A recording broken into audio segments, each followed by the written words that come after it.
part of the Press Play Podcast Network.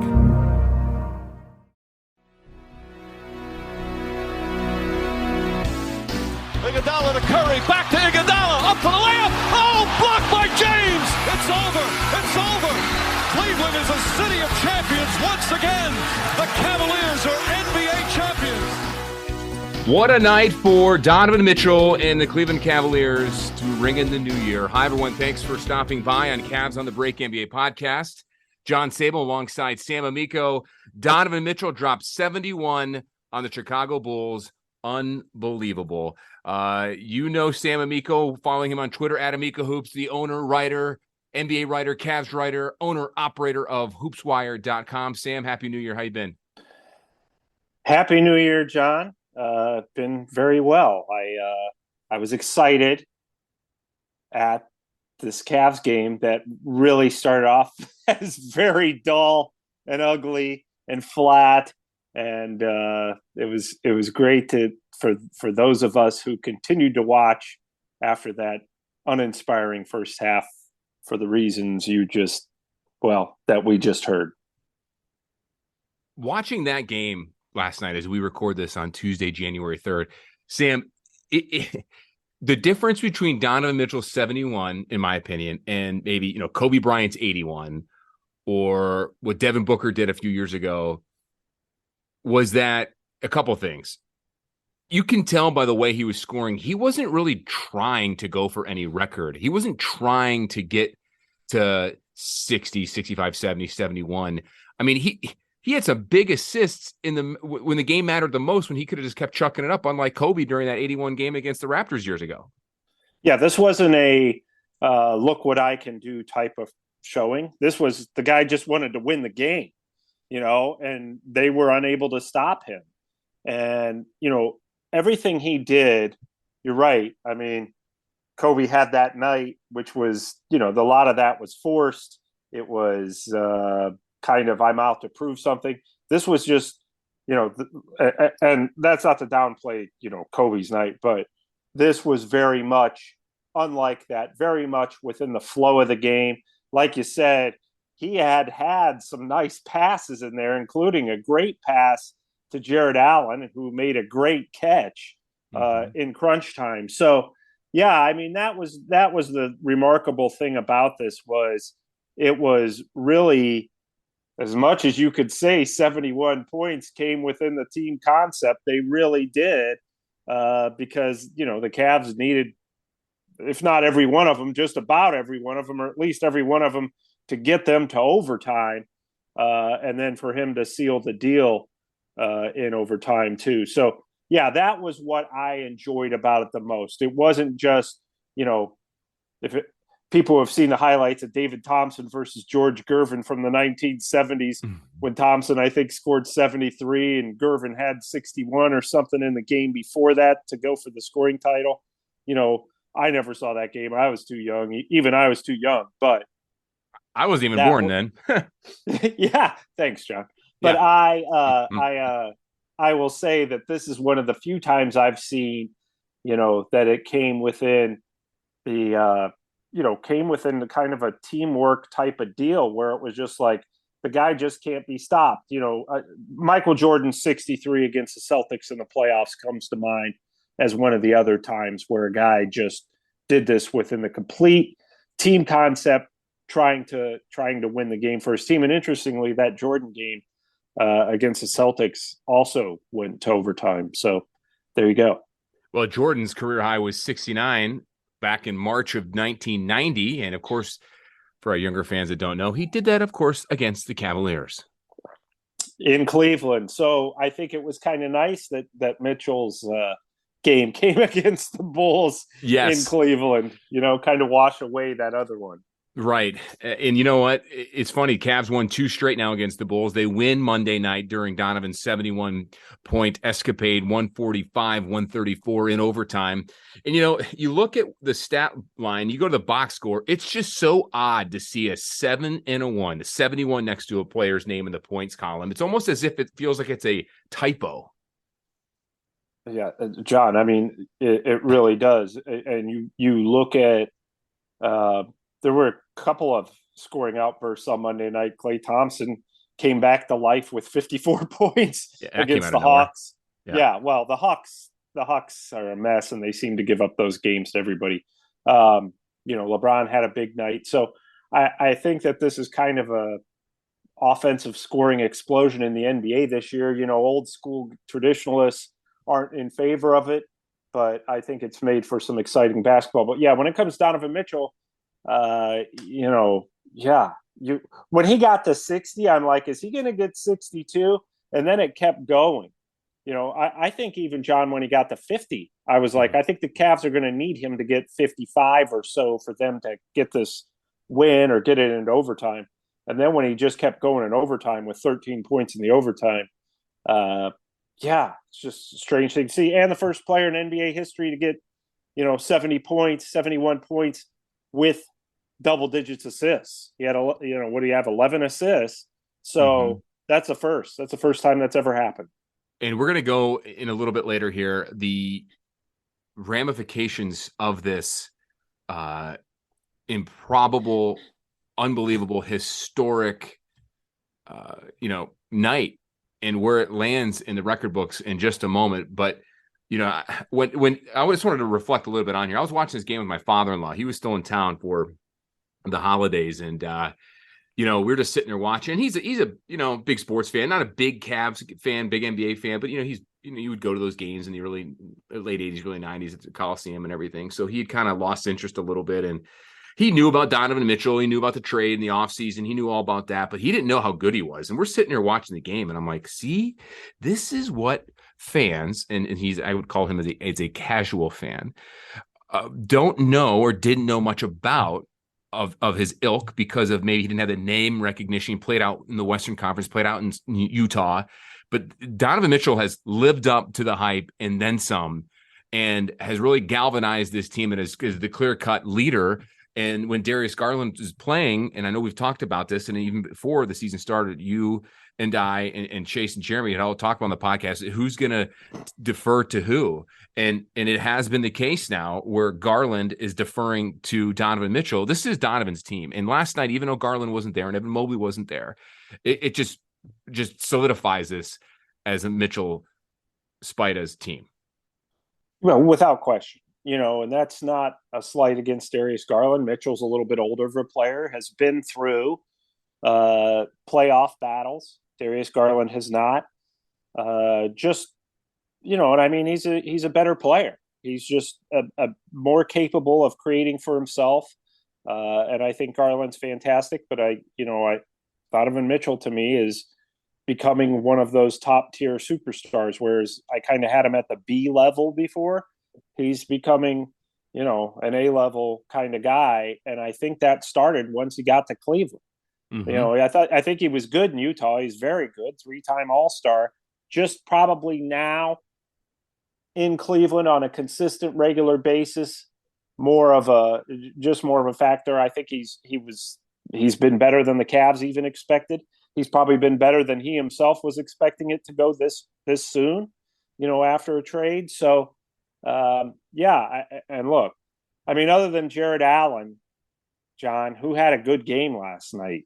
Well, who didn't? Nobody. Karis LeVert. He almost ruined Donovan Mitchell's night by those 2 or 3 possessions, just doing a little hero ball, vintage Karis LeVert in a negative way, going to the rack, out of control, off balance layup, uncontested 3, just almost ruined it. The only person that was stopping Donovan Mitchell last night wasn't the Bulls; it was Karis LeVert. And I've been hard. I've been hard on LeVert, and I've also praised him, but not one of his greatest nights last night. But Chetty had a horrible shooting night, 6 of 13. He still had 19 points. Jared Allen, it was basically Jared Allen and Donovan Mitchell. Again, Darius Garland wasn't playing. You still don't have Dean Wade. Evan Mobley wasn't playing. And let me ask you this. Do you think, Sam, the fact that you didn't have your second and third best player in Garland and Mobley, and I'll maybe third, fourth best player in Mobley if you want to put Allen ahead of him, whatever. The fact that you didn't have those two guys, did it diminish Donovan's achievement, do you think? Because I've heard some people on talk radio and podcasts this morning of saying, oh, well, it's an inflated 71 because he didn't have any other his role players. Of course, he should get that number. I call that complete BS. But what say you? Yeah. No, there's no. Of course, a guy should get 71. Right. And really, the only way to spin this game is this team was incredibly flat. He was flat. He started flat. What did he have? 5 points at the end of the first quarter? Something like that. So they were down 20, 21, whatever, needed something to get them going because they didn't have Garland. They didn't have Mobley. That didn't help. Karis LeVert, as you said, was incredibly off. They just didn't have really anybody else in terms of, a guy who was going to go out there and get a bucket for you when you needed it. Get some stops. It was almost like he said, you guys get stops, I'll get the baskets. And that's exactly what he did. So the fact that Garland or Mobley weren't there, maybe it helped maybe it helped the fact that he had to score more for sure. But guess what? He had to do it and he delivered, which is not easy to do in the NBA, especially because you could see toward the end of the game, played a lot of minutes, getting a little tired. The Bulls are throwing multiple guys at him. He was just finding a way to score in spite of all of that, just to will his team to a victory. And, there's no criticism there. If you're criticizing that, you're really reaching. You just don't like the fact that he scored 71 and you're going to try to come up with reasons why. But the bottom line, from a basketball standpoint, he carried his team to a victory in a game that they probably shouldn't have won. Well, the Bulls had a 21-point lead and they blew it thanks because of Donovan's 71. And you're right. He did not start off very well. He had 5 points after the first quarter, missed a couple free throws there. And, he still went 20 of 25 from the free throw line, which is incredible when you think about it. And I'll have an interesting stat about his free throws here in a moment when we talk about where this lands in NBA history, Cavs history, and why this makes it even so much better than what it is in a moment. But Sam, I got to play this one clip. This is the one moment in the game last night when I jumped out of my chair. Sitting with my father-in-law because you didn't see it coming, and it was the play with 4 seconds left. He's at the free throw line. Cavs are down. He's trying to miss. Here's the call, courtesy of John Mike on Bally Sports. He missed it.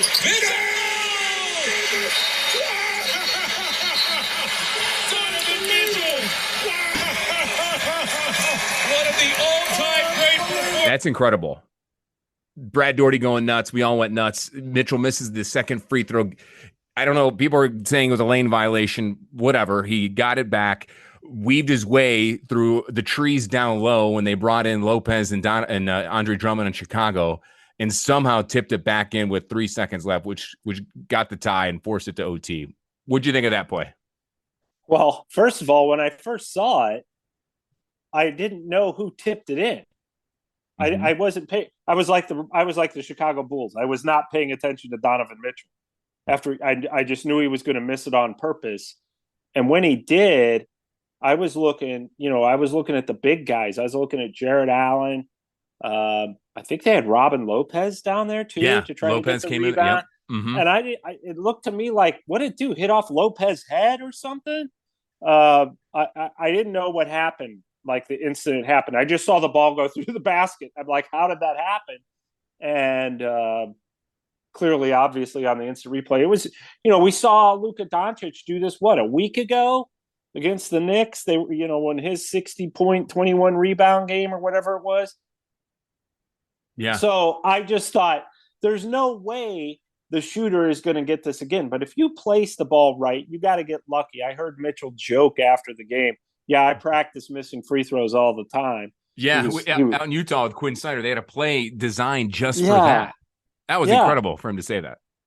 Yeah, and I mean, the fact that look, it's kind of a little bit of a lucky play and that the ball bounces right to the particular spot. But my gosh, for him to just go get that and the way he snuck it in like that. Yeah, I heard Billy Donovan was saying, it was a lane violation.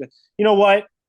This is okay. I don't know whether it was or not. I haven't looked at the play over and over again, but I will say this: you blow a 21-point lead, then you need to worry about more than a potential, perhaps, lane violation and letting a 6'1" guard go in there and get the rebound amongst all your guys. I mean, it's just, I just think that's a cop out. But no, amazing play. And then when they got it to overtime, John, I thought, have these guys got anything left? I mean, they just extended themselves to this point. Are they going to have anything left? And sure enough, he did. When you think about what kind of condition these guys are in, I was just watching him thinking, how is he not run out of gas? I know. At this point, Sam, he played 50 minutes last night, and if that game went to double overtime, I mean, he was exhausted, but he would have kept going, man. He was built right on adrenaline and momentum. He looked like he was getting tired, but if it would have gone to double OT, I don't think he would have stopped. No, I mean, it seemed like the timeouts gave him the only break he needed. Catch his breath, catch his wind a little bit. There were a couple shots there late in the game in the fourth quarter that I thought, okay, he's out of gas because they were short, but then he just came right back. So yeah, I mean, it's any of those type of performances are just something you don't expect to see very often, and that's what makes it so incredible. So how rare was this, and where does this land? We know it's a Cavs franchise record, but where does this land in the all-time NBA greats performances, and why this 70-plus point performance might be one of the best ones yet? We'll explain why coming up right after this. You're listening to Cavs on the Break NBA podcast on the Press Play Podcast Network. John Sabol along with Sam Amico. Stay with us. The wait is over. DrafKings Sportsbook, an official sports betting partner of the NFL, is officially live in Ohio. Now you can legally bet on all your favorite sports anytime and anywhere right here in the great state of Ohio with DraftKings. And for a limited time, new customers who sign up with the promo code P3Cavs will receive $200 in bonus bets instantly. DraftKings says the best features including same-game parlays, player props, and more with fast and easy payouts right at your fingertips. Download the DraftKings Sports app now. New customers can use promo code P3Cavs to get $200 in bonus bets instantly when you place a $5 bet on anything. Only at DraftKings Sportsbook. Remember, use the promo code P3Cavs. Gambling problem? Call 1-800-GAMBLER. You must be 21 years or older, physically present in the state of Ohio. Valid one offer per first-time depositors who have not already redeemed $200 in free bets via pre-launch offer. Minimum $5 deposit and wager, $200 issued as bonus bets. Eligibility restrictions apply. See DraftKings.com/OH for terms. The R&R podcast going to be rocking and rolling with you because football season is underway. College, Ohio State, the Power Fives, the MAC, the Browns. Michael Regai, are you ready to rock and roll with some football? Kenny, I've been ready. This is our time of year. This is what R&R is all about. We're going to be with you every week. Kenny just said it. Browns, NFL, Ohio State centric. So you got to stay with us all fall and winter long here on R&R. That's right. The Regai and Rhoda podcast coming to you here on the Press Play Podcast Network. Subscribe now and don't miss a show. Looking for new insights on the Cleveland sports scene with a unique side of Cleveland sports history? Then you found the perfect podcast. I'm John Sabol. And I'm Scott Sabol, and we're hosts of the Sabol Brothers on the Baseline podcast, a podcast about Cleveland sports, but not your typical podcast about the land's sports teams. Join us as we embark on a journey of sharing a unique and historical side of Cleveland sports history with the help of some former Cleveland sports stars and other historical figures. All right here on the Sabol Brothers on the Baseline podcast, part of the Press Play Podcast Network. What's up, everyone? Chase Smith here, host of the Chase Smith Podcast, and my podcast reflects who I am. My hobbies, my interests, my passions, my curiosities. my careers, my questions, and my family. I'll spend time talking about all types of sports, movies, TV shows, trending news stories, and other cultural events, and even faith. This is who I am, and I hope I can get to know you as well. Join me on the Chase Smith Podcast, and let's have some thought-provoking conversations, only on the Press Play Podcast Network.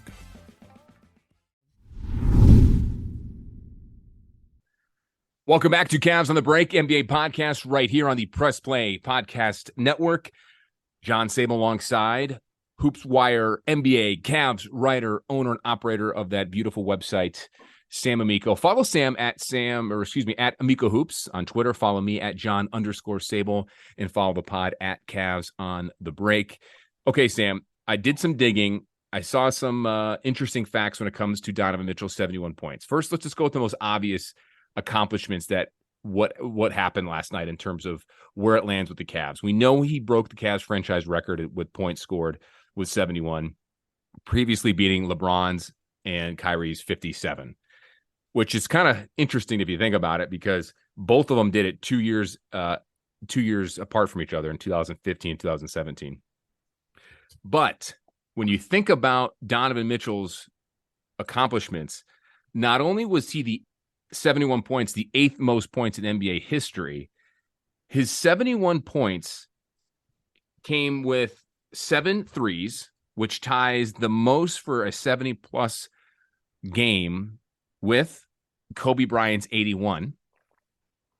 His 20 free throws, he went 20 of 25, I believe. Yeah, 20 of 25 is the most free throws in a 20-point game. Not to mention, you mentioned his assists. His 11 assists before last night, the most assists in a 7+ or more than 70-point game. You got to go Devin Booker had 6. David Robinson had 5 when he had his big night. Kobe Bryant's 81. He only assisted on 2 buckets. Of course, it's Kobe, ball hog, right? Donovan had 11 assists, which comes back to my original point on this episode, is that he wasn't forcing points. He wasn't forcing to score. He was just still distributing. He wasn't going for any type of record. He was going straight to try to win, and still distributed the ball to a couple of those big assists to Jared Allen down the stretch. So he wasn't really, he's a scorer, but he wasn't like, give me the ball, I'm going to shoot like Kobe's 81. Which you agree, right? Yeah, no, it came within the flow of the offense. It really did. And there were times where he would drive and, Lamar Stevens is in the corner and we all love Lamar, but Donovan made the right choice by not giving it to him because, Lamar's is not I don't know what he's shooting from 3-point range, but I'm sure it's not very good. And, if you're Donovan Mitchell, you got it going. They can't stop you. You're getting to the basket. And there was a few times, like you said, where he did dump it off to Allen, dump it off to his teammates, then go get it back. A couple of times he dumped it off to LeVert. He probably did not score on those buckets or those opportunities. So, no, there wasn't a moment at all where I thought, oh, he's just trying to get, 70 points. There was never that moment. It was, JB Bickerstaff said, I told the guys at one point, in probably one of his finest coaching moments, just get Donovan the ball, get out of the way, and let him do his thing. And if he doesn't score, you're going to have a great opportunity because they're, swarming on him. But no, there was nothing selfish about that performance at all.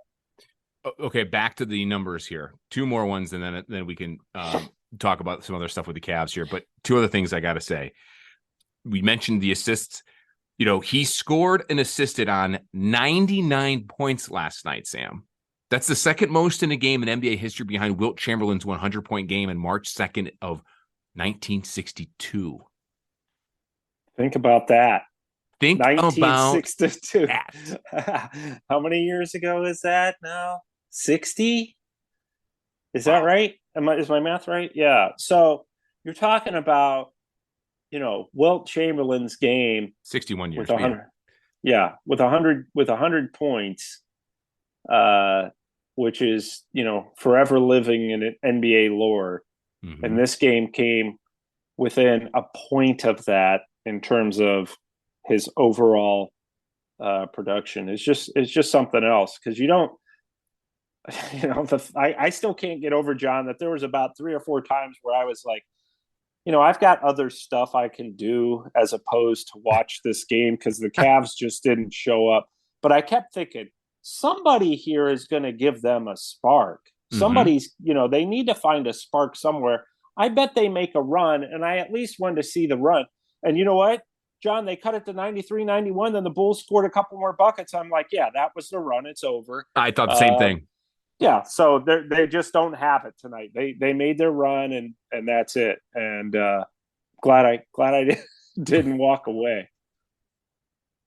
He becomes the 7th player in the 70-point club history. Wilt did it 6 times. He hit 76 times. Of course, talk about Kobe Bryant, talked about David Thompson, Elgin Baylor, David Robinson, Devin Booker, all had hit that plateau. Here's the other one little last fun little stat for you that I find really fascinating when you talk about the 70-point club. Donovan's 22 of 34 from the field is the 4th best field goal percentage of those 70-point game club, the 70-point club, behind David Robinson, David Thompson, and 2 of Wilt's 6 games. It's insane. It's absolutely insane. There were times where he would pull up from 3, a couple times there late in the game where I was like, oh boy. And I mean, it was just money. Everything he does looks like so effortless. Fluid. Yeah. Right. There's nothing that looks forced. And again, this is not to downplay what the late great Kobe Bryant did for his entire career. But there were times it was very clearly forced. And and it's not just Kobe. It was other guys as well who very clearly forced things to try to get more points in a certain game. I think back to like Tracy McGrady, Vince Carter. These are all guys I loved. So Don't get me wrong. It's just there were times where it was like, yeah, he's going to get 60, or he's out there to try to get 55 tonight. So there are times where and none of this, I never once thought that with Mitchell. I just thought nobody else has anything going other than Allen, who was fantastic, by the way. Yeah. Not only on his defense at the end on DeRozan, who, by the way, had 44 points. Yes. It's not often a guy has a 44-point game and you don't even bring it up. No one has even brought that up nationally, but he was fantastic. But I mean, he had almost 30 points lost to Donovan Mitchell. So, there was never a time where I thought Donovan is really forcing it here. I just thought, I remember thinking when he got to about 50, just shoot it. Shoot it every time at this point. Nobody else has got it tonight. Just shoot it. So I was glad for Cavs that he continued to shoot. Well, Sam, he definitely shot it. He also had a career high. Those 11 assists, career high, career best 20 free throws made and 25 attempted, all career highs. And he scored. You mentioned the 5 points in the first quarter. Here's the rest of the scoring breakdown for him. Ready? 5 in the first quarter, 11 points in the second quarter, 24 points in the third quarter, 18 points in the fourth quarter. And I believe he had 13 points in overtime. That's how that breakdown is. So, you need great players, Sam, to come up when it matters the most, and you need them to perform at the highest level. And that we've seen it happen with many other superstars in the league. We just have never seen it like this at I shouldn't say never. I should say we won't see this again in terms of the efficiency. We may not. Who knows? Never is a strong word, I guess. But we may not see it again like this. It's incredible. It doesn't happen very often. Clearly, 8th player in NBA history to have over 70 points in a game. Yeah, and when you think about the way you just broke it down, really, other than the third quarter where he had 24 points, nothing else is something like, oh man, that was a quarter. He had 37 that quarter or whatever. No, I mean it really was a very efficient efficient game. And it's, when you're talking, like you said, when you're talking about 70+ point games, it's not always real efficient, but this certainly was. I mean, what did he miss, John? 12 shots? Yeah. And he missed one of the free throws on purpose. So, I mean, it was all around against a team that was pretty determined and seemed like they had the Cavs beat too. How crazy is it that his 70 and 71 points came at the free throw line when you know what you're up against now, right? The Cavs kind of already had the breathing room. They know they're about to win. But in those last two free throws, I mean, that the hoop must have looked like just a massive like a swimming pool. It was so big. He was, it's like they say with a baseball player, when you get a hitter who's on a roll, the ball looks like a beach ball, right? I mean, that hoop the rim must have just looked so big to him. And you didn't feel like he had any pressure in there. You'd think he would have, but he was so calm, cool, collected, and with ease drained those two free throws to not only get over 70, but to hit 71. And I probably, without going back into the playoffs, in LeBron's last year, the 17-18 season, I can't think of a game off the top of my head, Sam, help me out here, that you're looking at a Cavs game and you're looking at a free throw and you're like, oh my God, this has got to go in. Come on. You're rooting for it down the stretch like that. Yeah, no, not in the regular season. I mean, I'm sure, during my years as a every game beat writer, I'm sure there were a few, but last night you were just thinking, like you said, come on, you got to make these just to get it. Yep. But and I think at that point he was probably pretty relaxed because the game was out of, the outcome was pretty much decided, which always makes it easier to shoot free throws. But it was once they got to overtime and he just kept going, I'm like, wow. Now at this point you want to see him get 70, and I just couldn't believe it. What he did in the third and fourth quarters was remarkable enough, but the fact he kept it going in overtime, just really, John, I've seen so many of these games, especially first LeBron era, but regular season, maybe because it's fresh in my memory, but obviously there's never been another scoring performance like this by a Cavalier, but just the way he went about it was just phenomenal. The other game that comes to mind to me would be obviously when LeBron, had those playoff games the first time in Detroit. I guess that was back in 2007 when he really broke out in that Detroit game and they beat the Pistons and went to the finals for the first time. But this is way up there. That's for sure.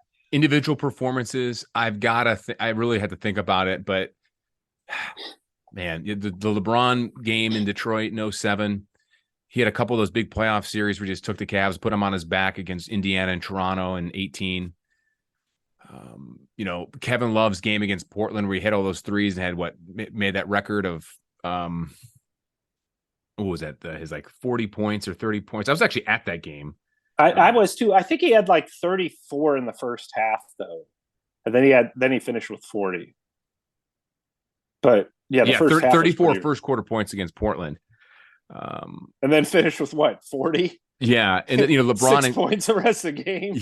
A tandem performance. LeBron and Kyrie both having 41 in Game 5 in 2016. They're down 3-2. That was phenomenal. Yeah. Kyrie had some big scoring outbursts as well. So fresh in your mind, you're right. But this isn't a playoff game. This is a game in January against a Bulls team that's not going to the playoffs. If you go outside of the Cavs, Kobe's 81 was huge. Booker's game a few years ago was huge.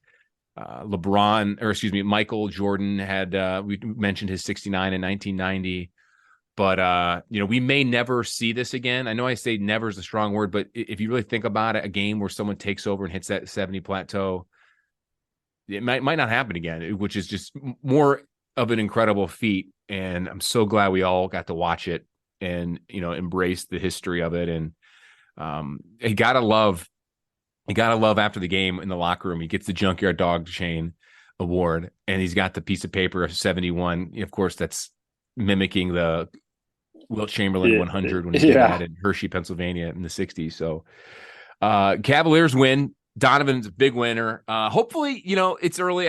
One thing, a biggest pet peeve of mine in sports media, and I try not to be that guy. And I know you aren't either, because it's still way too early to talk MVP. But let's just maybe hope this kind of gets his name in that MVP conversation, because there are so many guys having big years. But I think now this is maybe Donovan Mitchell's coming out party with the Cavs that the national media, I think, are finally maybe start taking notice of them, especially if the Cavs stick in the top 4 of the race. And as we sit here today on January 3rd, Sam, they're locked in to that 4 seed right now in the East at 24-14, 2.5 games back of Boston. A little long ways to go.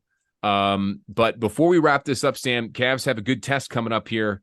Phoenix, Denver, Phoenix, and then on the road there in Phoenix, Utah, and Portland and Minnesota here in the middle of the month. So you've got a big 5-game road trip after having the Suns at home coming up tomorrow on January 4th.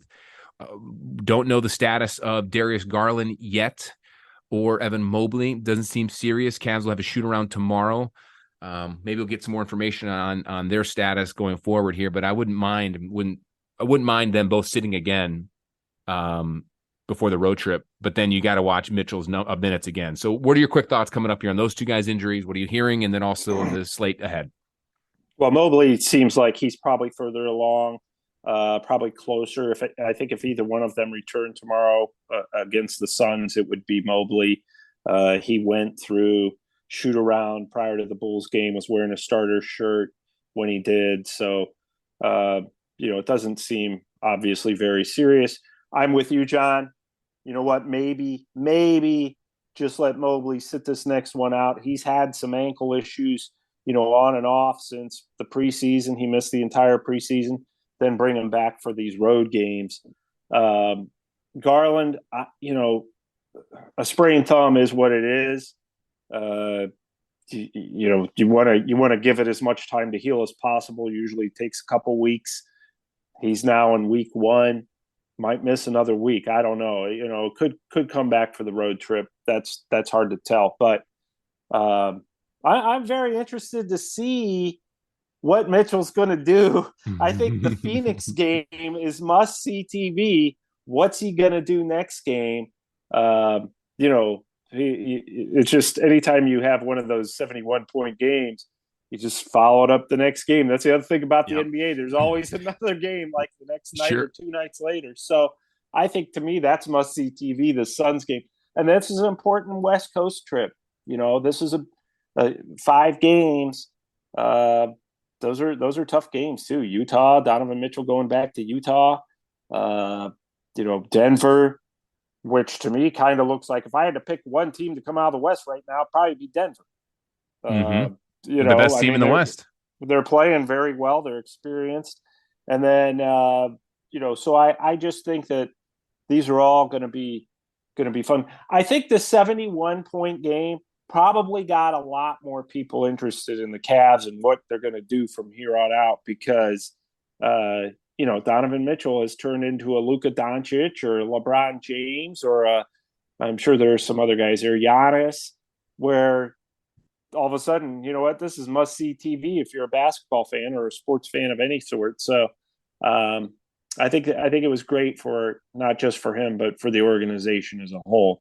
And be real interesting. They're in a tight race, just like I suspect like it did last year, John. This Eastern Conference playoff positioning is going to come down to the final week. I think so. And the Cavs need to stay healthy, because you want them to be in that 4-5 spot, Sam. And once we get closer into the season, we can, it's still very, very early. We can kind of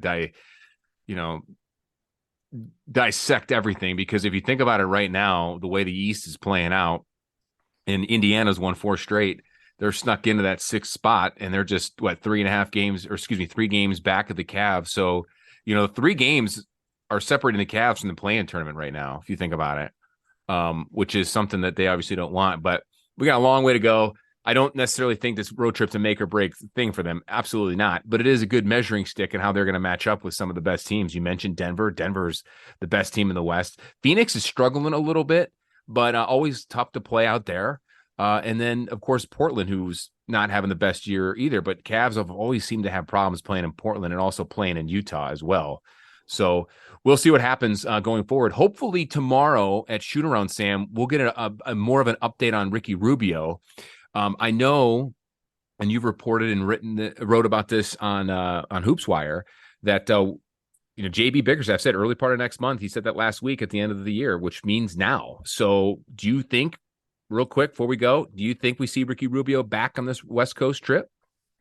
I've heard that the target date, the distant target date, is January 16th. I think that's a home game against the Pelicans. Yes, it is. And then, but I've heard that it could be before then.